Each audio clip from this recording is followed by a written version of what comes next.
Excuse me if you hear the noise in the background. We're having a storm and people around condo land don't want to fix their equipment. So we have to make some noise with our Stihl. So we got our parts. It actually came in a day. Very surprised I got the phone call. So last night we took it apart somewhat to get it going. I thought I was going to have this apart for like a week, but guess not. So we do have a new spacer gasket. That one's a little damaged over there, so I wasn't going to risk it. So I do have one of those. We have a new intake spacer. This was only $3 on eBay or other parts things. They wanted like $13 for that, which is insane. $3 deal. This one has a crack in it. Had to reuse the push nut, but no big deal. I'm glad I did. I saved a little money. New fuel filter, or strainer as they call it. New piece on the bottom of the tank. That was also leaking. Goes in there. New recoil, because the one that was on there was wrong. That's the correct one. And I got the little filter piece that goes on top of the recoil. Altogether, too much money, but it's going to be a nice machine when it's done. This is really flexible. Again, this is where you change your fuel filter. Should be done once a year. Right. Goes in a hole. These, I think the flat side or this side matches with that. I put it that way. And then there's a little. Oh, it's on the carb. It's on the carb still, is it? There's a little 90 that plugs into the bottom of that. It's kind of weird design, but it works. So let's do that first, then we put the carb together. Fuel grommets or anything like that, best tool I found, I'm sorry about this, is the plastic little body tools. And if you need it, use a little silicone spray, but that's in there. Don't use a screwdriver, try to use plastic. Let's get that other piece in there now. Maybe we'll wait until we get, we'll put in the tank on last. Let's put the carb together with our new gasket and a spacer piece, and we have to transfer that onto here. New recoil fits beautiful. It's correct recoil, and you see it has a this little shield on it. They call it a filter. I guess just so when you're using it, stuff doesn't get sucked in to the impeller over there. Yeah, that was incorrect. They used a weed eater one, and it was going this way, and it was very kind of weird to start. And now I have it coming out the back. It still rotates the same direction, but yeah, that was the biggest problem. This, well, expense-wise, and that stupid orange piece that goes in the front. They would have left it, but it's trash found. I can't bitch. That works really nice. I need a tripod to show you, but just make sure if you're putting this on that it's on correctly. It moves around a little bit, it wiggles. But yeah, that's a crucial part right there. Works very nice. It's so much easier to pull now, because you can hold it or put your foot over here. It's safer too. That was dangerous. Whoever did that was not a smart person.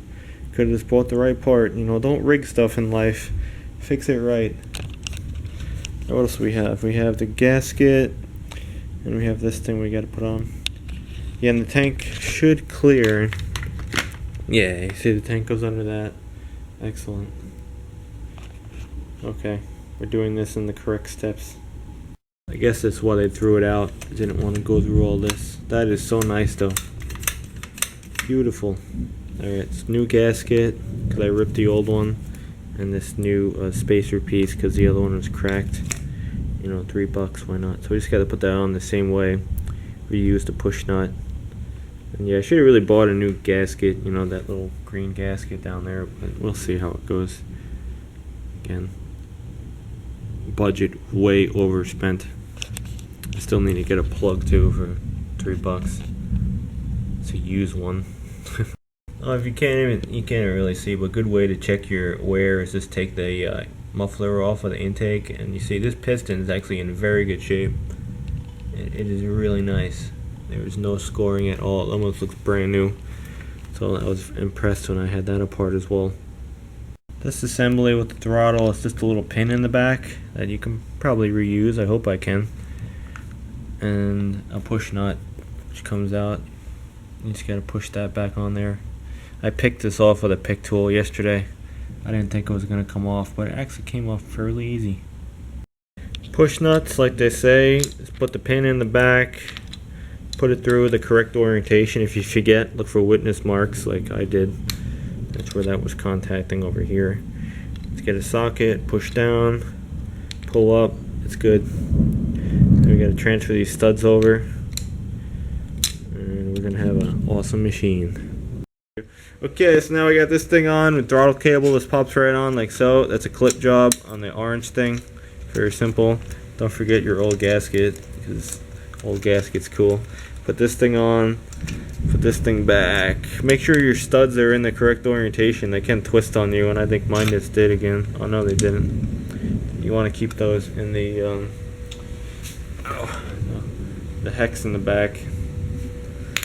Yes. Alright, so that gotta go on. Then what do I have? I have a deflector plate, aluminum deflector plate. North Korea. That goes on like so, and then you put this assembly over here. That goes on the top. These also break. Hasn't broken on mine. And then you get little nuts to hold it on underneath the filter housing. So let me do that. Again, pretty simple machine. And this is my first time doing something like this. Old trash found garbage. And you will get it going. Alright, once that's all together, this is an 8mm. And you pull back over here. Bam, get your cable back on. Worked? Hell yeah. What else I gotta do? Tank. Yeah, this thing has to go on the bottom of the tank. And this goes over here. And I think we're done. Will it run? Again, it should run better. See, and that's how this thing goes. This goes right in there. And that was, I think, the main cause of that fuel leak I had weeks ago. And very simple machine, and it's well engineered. I'm definitely impressed from the units that I have worked on in the past. And everything's T25 and 8mm, pretty much. Put your air filter back, and then you can put this housing back on. I think I'm just going to leave this off so and test start it. Then I'm going to put this thing back on. That is it for now. Till we get fuel. Next clip. Alright, put some gas in. Not seeing it leaking yet. Finishing our... Being Turkish. Get gas fumes and coffee. Good mix. Damn, it took like 10 pumps to get it fuel. 4, 5, 6, that should be enough. I think I flooded it.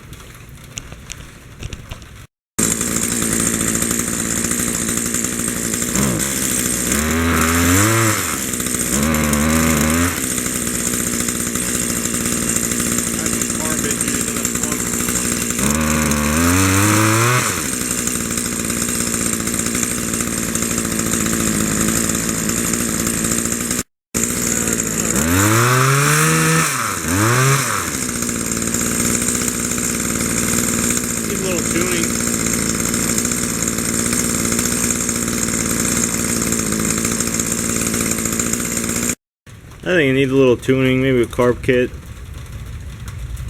I'll make it run 100%. And that plugs is meh. It really is.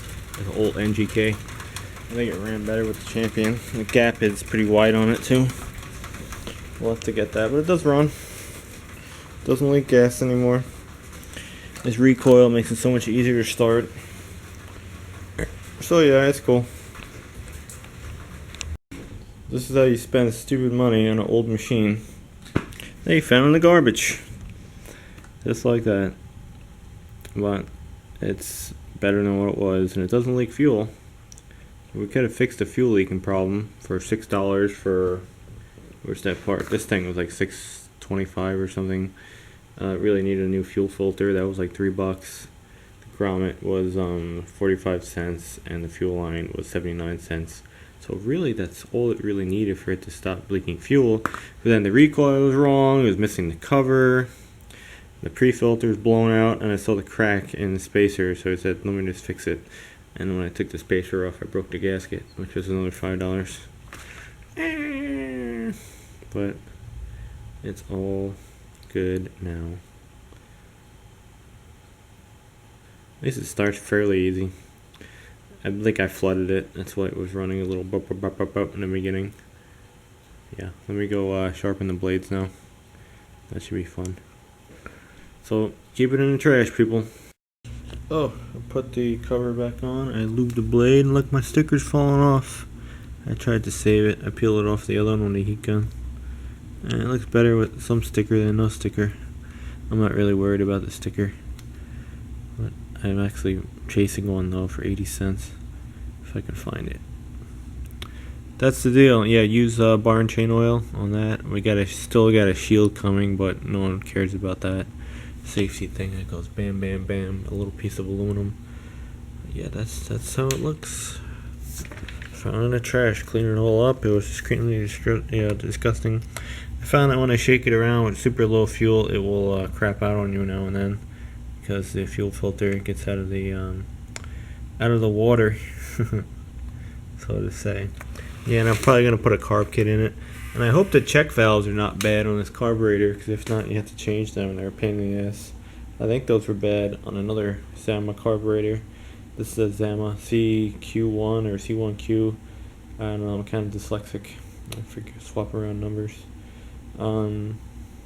Yeah, so that is the carb series. I think it's a S42. So it's common, you can get one.